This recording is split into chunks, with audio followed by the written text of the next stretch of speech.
सभी को नमस्कार। आज मैं ओपी सिंह, प्राचार्य डाइट कन्नौज, आप सभी के समक्ष ऑनलाइन क्लासेज के अंतर्गत गणित शिक्षण के अंतर्गत एक नए चैप्टर की शुरुआत करने जा रहा हूं। हम सभी उस चैप्टर में एक ऐसे बीजगणितीय व्यंजक और उनके गुणनफल के बारे में चर्चा करेंगे।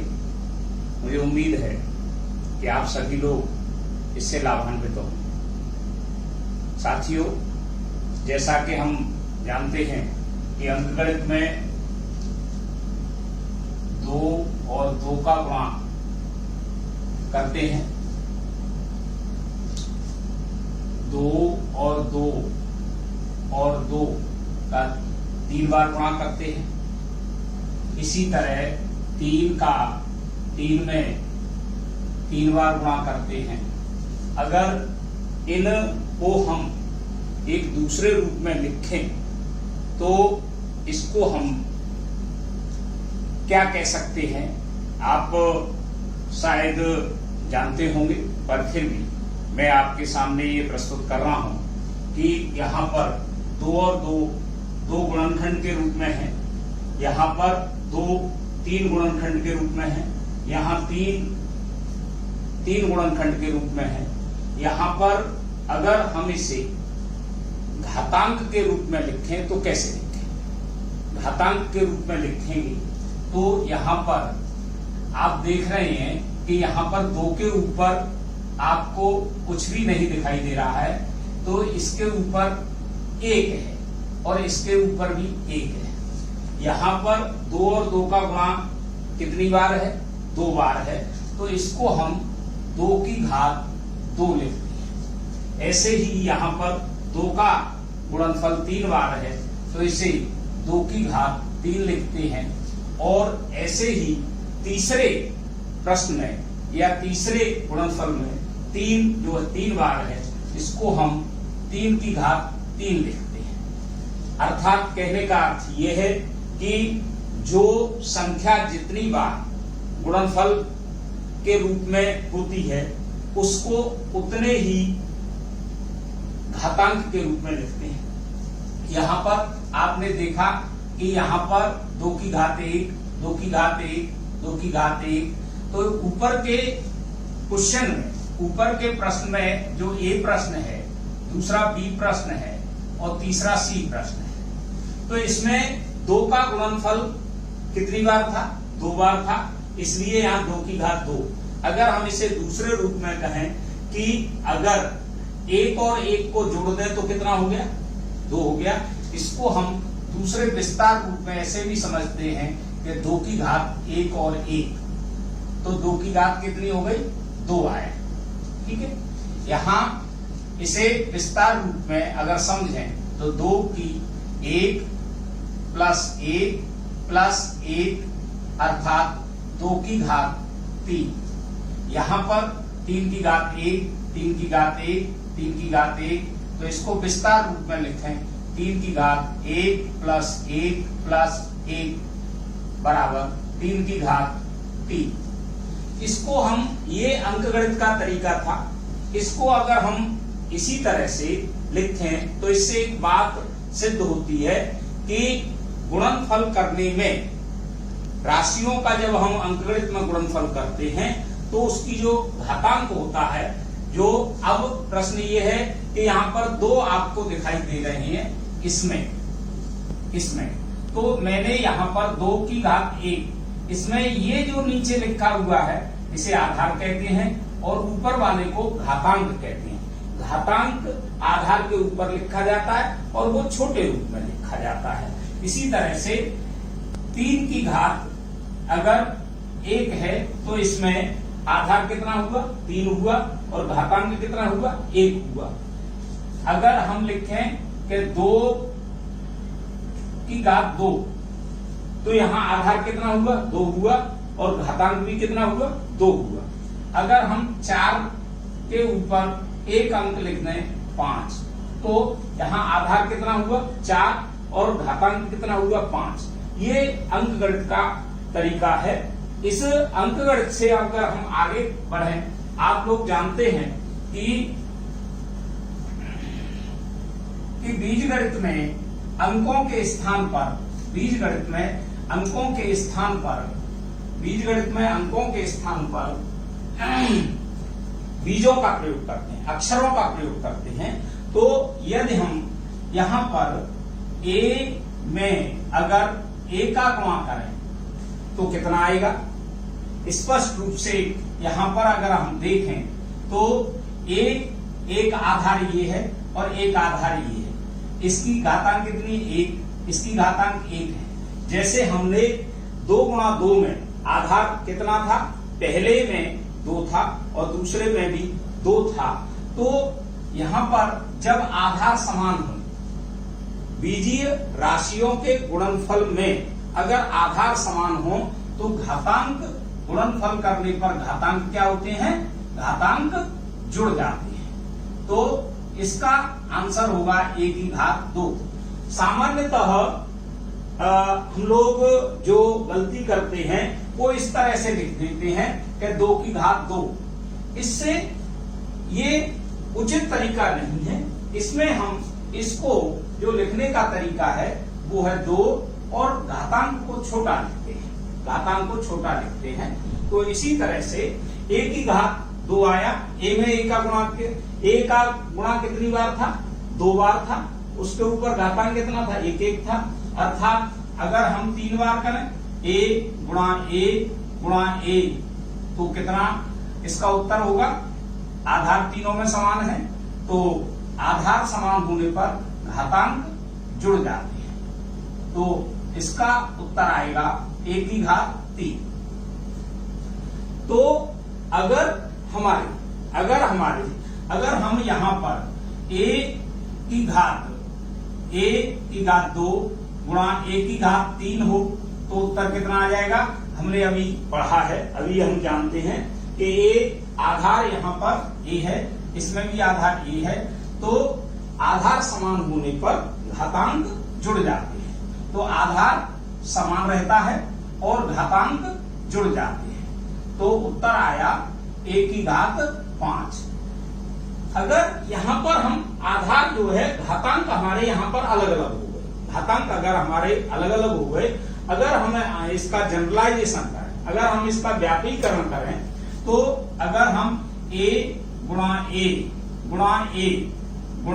a और गुणा डॉट डॉट डॉट डॉट गुणा m बार, अगर इसे हम m बार लिख दें तो निश्चित रूप से आप समझ गए होंगे कि इसका उत्तर कितना आएगा?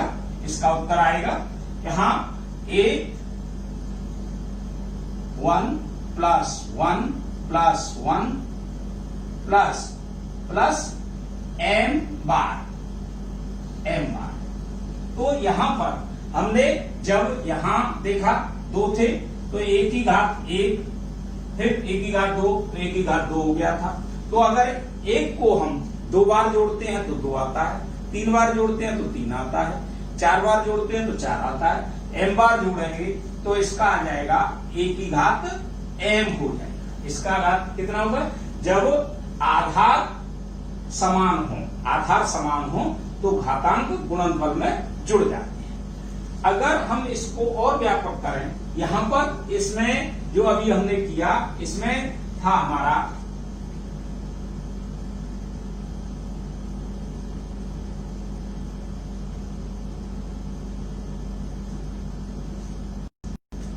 अभी हमने जो पढ़ा, अगर हम यहां पर m जो है हमारा पूर्णांक है, अगर हम a गुणा a और गुणा a गुणा n बार करें तो निश्चित रूप से इसका आंसर कितना आ जाएगा?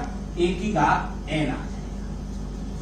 यहां पर a की घात n, अगर हम a की घात m और a की घात n का गुणा करें, a की घात m और a की घात n का गुणा करें तो ये आ जाएगा आपका a की घात m प्लस n।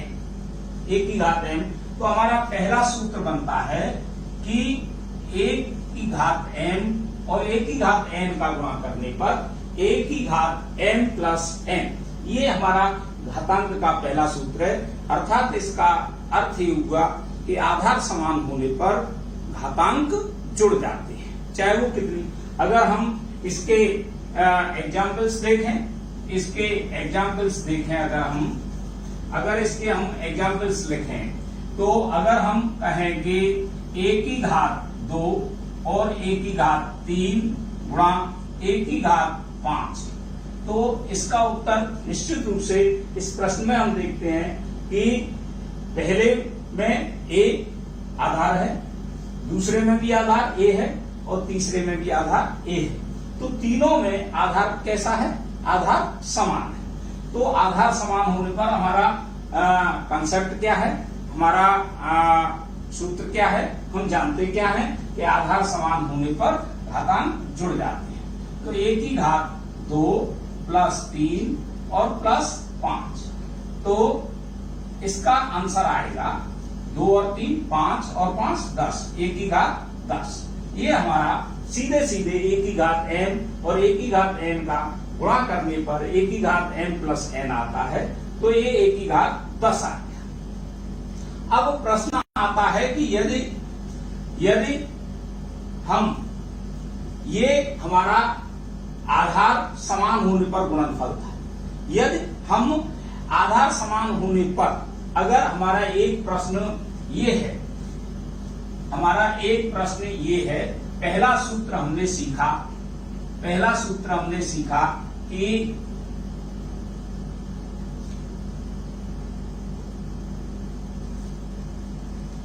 हमने पहला सूत्र सीखा कि 1 की घात m गुणा 1 की घात n बराबर 1 की घात m प्लस n। अगर हम 1 की घात m में अगर हम 1 की घात n का भाग दें तो क्या आएगा? साथियों, हम ये जानते हैं कि जो भाग होता है वो गुणन का विलोम होता है। हम जानते हैं कि अगर हम 2 में 2 का भाग दें तो इसका अर्थ है कि 2 में हम 2 के रेसिप्रोकल यानी 1/2 का गुणा कर रहे हैं। यहां पर 2 से 2 कट जाते हैं और आंसर आता है 1। अगर हम इसे घातांक के रूप में सॉल्व करें तो हम ये जानते हैं कि 2 की घात 1 में भाग देना है हमें 2 की घात 1 का। यहां पर आपको अभी हम जो है देख रहे हैं कि 2 की घात 1 में 2 की घात 1 का भाग देना है, तो हम घातांक में 1 की घात m जो होती है, अगर इसका रेसिप्रोकल हम करेंगे अगर, तो ये 1 की घात 1 की घात माइनस m हो जाती है। माइनस m अर्थात अगर हम किसी घातांक को अगर हर में ले जाते हैं तो वह घातांक कैसा हो जाएगा? ऋणात्मक हो जाएगा। और हर से अगर अंश में ले जाएंगे तो उसका चिन्ह क्या होता है? बदल जाता है। इसके उदाहरण के रूप में देखें कि अगर हम 1/1 की घात माइनस n को देखें तो ये हो जाएगा, क्योंकि हमने अभी क्या सीखा? हमने अभी ये सीखा कि घातांक जो होता है अंश से जब हर में जाता है तो उसका घातांक का चिन्ह बदल जाता है। तो इसी प्रकार जब हर से अंश में जाएगा तो भी उसका क्या हो जाएगा? उसका चिन्ह बदल जाएगा। अर्थात यहाँ पर क्या है? माइनस है, तो ये कितना हो जाएगा? प्लस है। और गणित में जो है अगर एक से केवल एक चिन्ह हो किसी व्यंजक किसी अक्षर के सामने, तो उस चिन्ह को हम दर्शाते नहीं है, वो स्वयं सिद्ध होता है, स्वयं समझ की बात होती है। तो अर्थात इससे हमने एक बात सीखी कि अगर किसी आधार पर कोई घातांक है तो वह हर के रूप में जाएगा, हर में चला जाएगा, तो वह घातांक का चिन्ह बदल जाता है। यदि धनात्मक घातांक है तो ऋणात्मक हो जाएगा और ऋणात्मक घातांक है तो धनात्मक हो जाएगा। इसको हम अर्थात इसको हम फॉर्मूले में अगर हमने अभी जो हमें सिद्ध करना है कि a की घात m और a की घात n, a की घात m भाग को क्या करते हैं हम, भाग किस रूप में जाना जाता है, भाग गुणनफल का रेसिप्रोकल होता है। तो इसे हम 1/, अभी हमने देखा कि यहां पर a की घात कितनी थी, a की घात n थी, तो नीचे आने पर क्या हो जाएगा, a की घात -n हो जाएगा, यहां पर a की घात n। तो यहां पर, यहां से अगर हम करेंगे, यहां से करेंगे तो यहां पर जो है क्या हो जाएगा हमारा a की घात m, a की घात m। तो यहां पर अब गुणनफल के रूप में a की घात m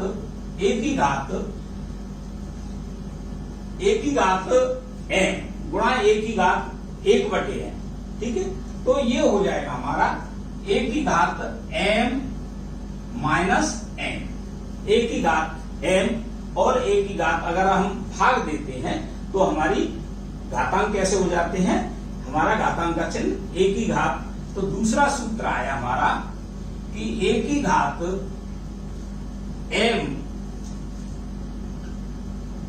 बटे a की घात n बराबर a की घात m माइनस n, और a की घात 1/a की घात m बराबर a की घात माइनस n। ये हमने 3 सूत्र सीखे।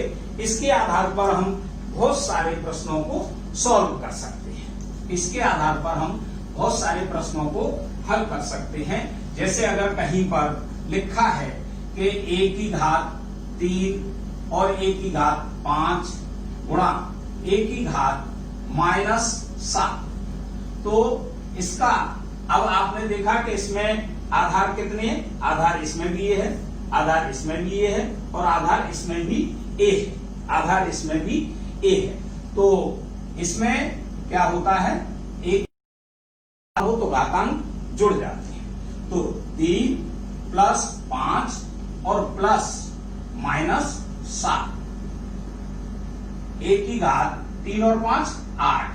अब यहां पर जब कोष्टक खोलते हैं, कोष्टक खोलने पर चिन्ह क्या होते हैं, चिन्ह हमारे बदल जाते हैं। तो यहां पर प्लस और माइनस का मल्टीप्लिकेशन आएगा -7। तो a की घात, इसका उत्तर आया 1, और हम व्यवहार में a की घात 1 को केवल a लिखते हैं, ये इसका आंसर हुआ। एक और क्वेश्चन देखते हैं, कि अगर हमारा इस तरह से, अगर ये तो रहा कि जब आधार समान और आधार अलग अलग हो, कि अगर हमारा a में अगर हम b की घात का गुणा करें तो कितना आएगा। अब ये प्रश्नवाचक चिन्ह बन गया। अगर हम a की घात 1 में b की घात 1 का गुणा करें तो बीजगणित में जो है हम क्या करते हैं, यहाँ आधार a है और यहाँ आधार b है, किंतु हमने अभी तक जो सीखा था वो ये था कि आधार समान होकर घातांक जुड़ जाते हैं, यहाँ आधार अलग अलग है, इसलिए यहाँ पर घातांक जुड़ेंगे नहीं, यहाँ पर आधारों का गुणा होगा, और आधारों का गुणा होकर के क्या होगा, a b हो जाएगा, और घातें नहीं जुड़ेंगी, वो केवल 1 रहेगा। अब अगर हम इसका जनरलाइजेशन करें तो a गुणा a में अगर b का गुणा करें तब कितना आएगा, इन दो का गुणा कितना हो गया, इन दो का गुणा, इसकी घात 1 है और इसकी भी घात 1 है और इसकी भी घात 1 है, तो इसका गुणा हो गया a की घात 2 और इसका हो गया b। दूसरा स्टेप आ गया। किंतु यहां पर अब हम देखते हैं कि यहां पर जो है हमारे आधार अलग अलग हैं, इसलिए हम क्या करेंगे, आधारों का गुणा कर देंगे, और आधारों का गुणा करने के बाद वो उनके घातांक उतने ही रहेंगे, और जो गुणनफल का हमारा चिन्ह है उसे हम हटा देंगे, a² b हो जाएगा। अगर हम इसका और जनरलाइजेशन करें, कि अगर हम a की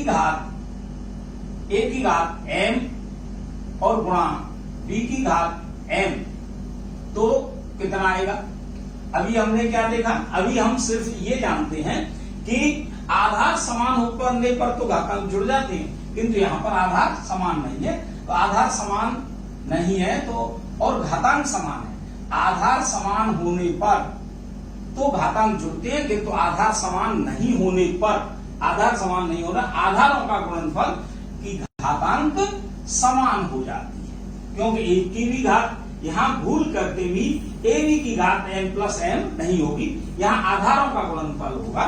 तो अर्थात ये जो हो जाएगा ए बी की घात m हो जाएगी। इसे और विस्तार में अगर लिखें तो a की घात m और b की घात m। अगर हम इसका एक उदाहरण देखें तो इसका उदाहरण हो जाएगा a की घात 2 और b की घात 3। इसको लिखेंगे a की घात 2 और b की घात 3। अगर हम और अगला प्रश्न लें कि a की घात 2 गुणा b की घात 3 गुणा c की घात 4, तो यहां पर भी आपने देखा, यहां पर एक प्रश्न अलग प्रकार का है। यहां पर इस पहले खंड में a आधार a है, दूसरे खंड में आधार b है और तीसरे खंड में आधार c है। तो यहां पर आधार का गुणा हो जाएगा, आधारों का गुणा हो जाएगा, आधारों का गुणा a b c, किंतु घातांक उनके उतने ही रहेंगे। इसको इस सूत्र में, इस फॉर्म में लिखते हैं। एक और उदाहरण से हम स्पष्ट करते हैं। तो इसका सूत्र क्या आया, इसका सूत्र आया कि a की घात m और b की घात m को हम a b की घात m लिखते हैं। हम एक और उदाहरण से इसे स्पष्ट, इसके बहुत सारे क्वेश्चंस कर लेते हैं। अगर हमारे परीक्षा में जो प्रश्न पूछे जाते हैं वो इस तरह से पूछे जाते हैं कि a की घात 3 गुणा b की घात 4 गुणा a की घात -2 गुणा b की घात 3 को सरल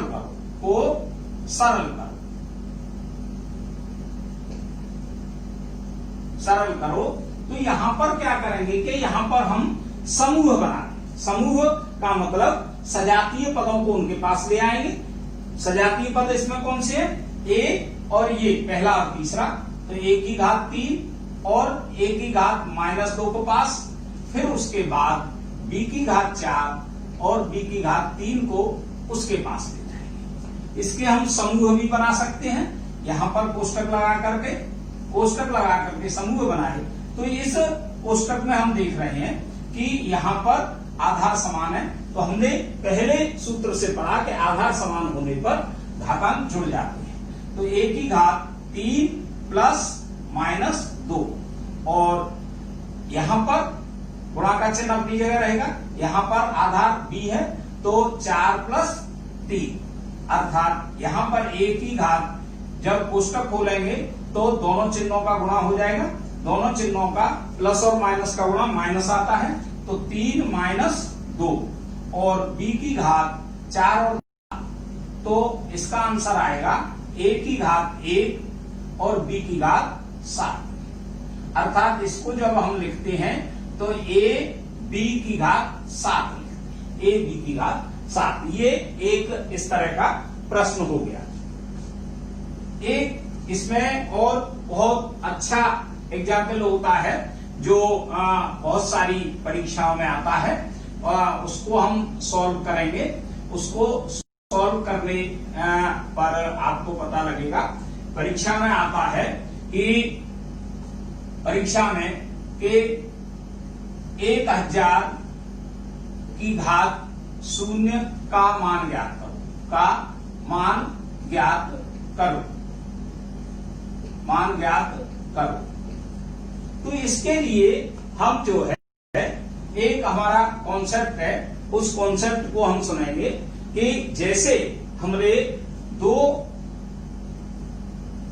और 1/2 का गुणा किया तो उत्तर आएगा इसका 2 से 2 कट जाएगा, तो एक बार, और 1 और 1 का गुणा 1 आएगा। किंतु अगर हम इसे घातांक के रूप में अगर हम सरल करें घातांक के रूप में सरल करेंगे तो 2 में यहां से जब हम इसको ऊपर ले जाएंगे तो 2 की घात कितना हो जाएगा, ये -1 हो जाएगा।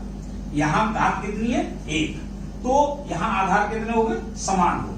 जब आधार समान हो गए तो आधार समान होने पर घातांक जुड़ जाते हैं, तो -1। जब कोष्टक खोलेंगे तो 2 की घात 1 -1, तो 2 की घात कितना हो गया, 0। तो हम 2 की घात 0, 2 की घात 0, 2 की घात 0 कितना होगा, 2 की घात 0 1 होता है। 2 की घात 0 1 होता है। क्यों कि हमने 2 और 1/2 का गुणा किया तो हमने कितना निकाला, 1 निकाला, तो 2 की घात 0 कितना हुआ, 1। ऐसे ही हम अगर इसका जनरलाइजेशन करें, जनरलाइजेशन करने पर क्या आता है उत्तर, जनरलाइजेशन करने पर ये आता है उत्तर कि 1 की घात 0 सदैव कितना होता है, 1 होता है। 1 की घात 0 1 आता है। इस कंसेप्ट का प्रयोग करके 1000 की घात 0, जब 1 की घात 0 1 होता है तो 1000 की घात 0 भी 1 हो जाएगा। तो इसमें अगर हम इस फार्मूले का इस्तेमाल करें कि 1 की घात 0 बराबर 1 होता है, तो इससे संबंधित बहुत सारे प्रश्न प्रतियोगी परीक्षाओं में भी आते हैं और आपकी परीक्षाओं में भी आ सकते हैं। अगर हम एक छोटा सा प्रश्न देखें, अगर हम छोटा सा प्रश्न ये देखें कि अगर हम 2 की घात 5 गुणा 2 की घात -3 गुणा 2 की घात -2 का मान ज्ञात करो, का मान ज्ञात करो।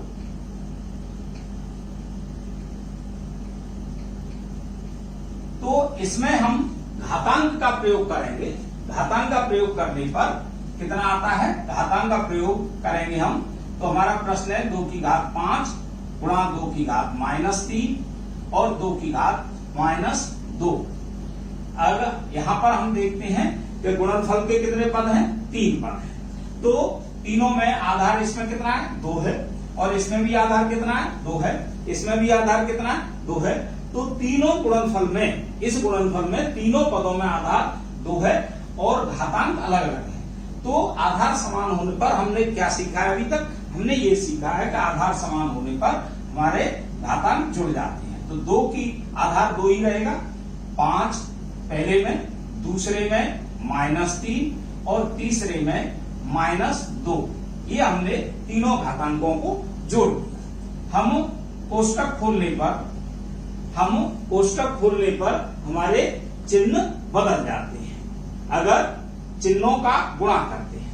तो 2 5 यहां प्लस और माइनस का गुणनफल -3, यहां प्लस और माइनस का -2, तो 2 की घात 5 और -3 और -2 को जोड़ेंगे।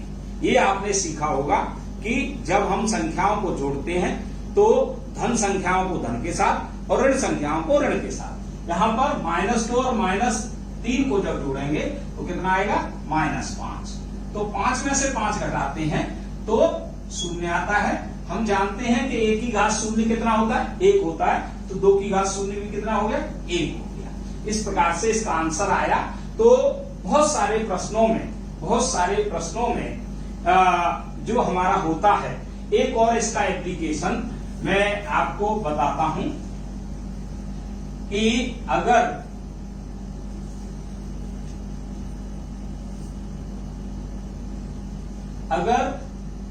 कहीं पर x प्लस 1/x का मान 2 है, x प्लस 1/x का मान 2 है, तो x माइनस 1/x का मान ज्ञात करो। ये अभी आगे जब आप गुणनखंड पढ़ोगे तो जब x प्लस 1/x बराबर 2 है, इसको जब हम गुणनखंड करके पढ़ते हैं तो इसका उत्तर आता है x में x का गुणा किया x² प्लस 1/x बराबर 2 इंप्लाइज x² प्लस 1 बराबर 2x और implies x square plus 1 minus 2x बराबर 0। इसको आगे सॉल्व करने पर हम देखते हैं, यहां पर मैं लिखता हूं, इसको यहां पर लिखता हूं कि ये जो है x माइनस 1 का होल स्क्वायर बराबर 0 हो जाता है। यहां पर x माइनस 1 का जब होल स्क्वायर 0 है तो x माइनस 1 का एक गुणनखंड भी 0 होगा और x का माइनस x बराबर कितना आया 1 आया। तो यहां पर x का मान 1 आया तो 1 माइनस 1/1 कितना आएगा, इसका उत्तर 0 आएगा।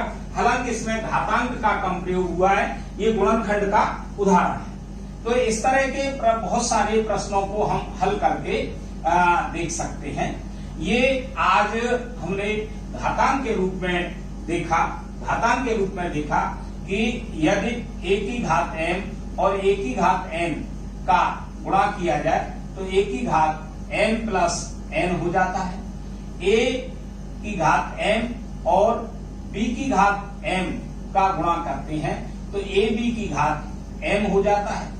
इसी प्रकार a b की घात m n हो तो a की घात m और b की घात a की घात mn और b की घात mn हो जाएगा। यहां पर दोनों, ये जो घातांक है ये दोनों का घातांक है, तो a की घात mn और b की घात। इसको और सरलीकरण में हम ऐसे कर सकते हैं कि a b की घात m बराबर a की घात m और b की घात m, ये हो जाता है। तो ये एक छोटा सा घातांक का आपका जो चैप्टर था। घातांक पढ़ने से हमें लाभ क्या होता है? घातांक पढ़ने से हमें लाभ ये होता है कि घातांक पढ़ने से हम बहुत सारे जो गणितीय व्यंजक हैं उनका जो गुणनफल है उसे आसानी से सीख सकते हैं। बीजीय व्यंजकों के भागफल को बहुत आसानी से समझ सकते हैं, उन्हें सीख सकते हैं।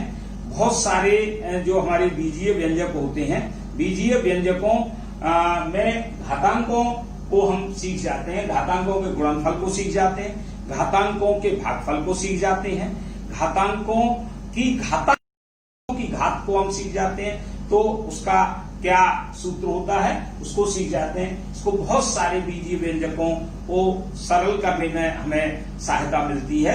हमें गुणनखंडों को पढ़ने में बहुत आसानी से सहायता मिलती है।